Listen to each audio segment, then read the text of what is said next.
From 1525 to 1866, over 12.5 million Africans were torn from their homeland and forced onto ships bound for the unknown. A journey of unspeakable horror where approximately 2 million souls never reached their destination. As the demand for human labor grew, they built vessels capable of holding hundreds of enslaved souls. Below deck, compartments were stacked with barely enough room to sit. On deck, weapons were mounted, not to protect, but to suppress any attempt at freedom. Before they even set foot on these cursed ships, their identities were taken from them. Stripped of their clothing, their possessions, their very hair, they were forced to stand in line, waiting for the chains that would bind them. Imagine spending months in a space so cramped that you couldn't stand. The air thick with the stench of sweat, waste, and death.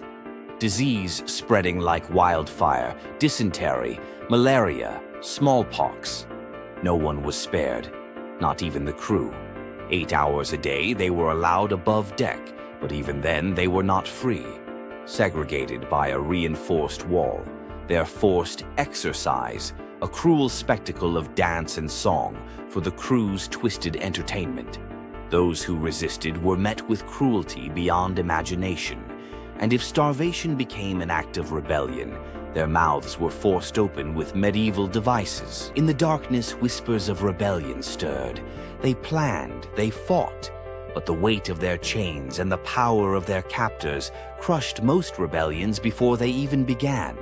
But no act of rebellion could prepare them for the horrors of the Zong. In 1781, Captain Luke Collingwood made a cold calculation. Lives lost to disease were not insured.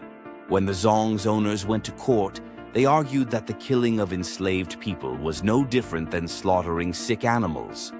The court agreed. But this trial, though it failed to bring justice, opened the eyes of many to the horrors of the slave trade. It would take 24 years before the international slave trade was outlawed in Britain and the US. But even then, the practice of slavery persisted for decades more. A slow march toward freedom, marked by blood, struggle. The journey across the Middle Passage ended for some in death, for others in chains. But for all, it left a scar on the pages of history that can never be erased. We must remember not just the pain, but the resilience of those who endured it, so that we can continue the fight for a world where such horrors never happen again.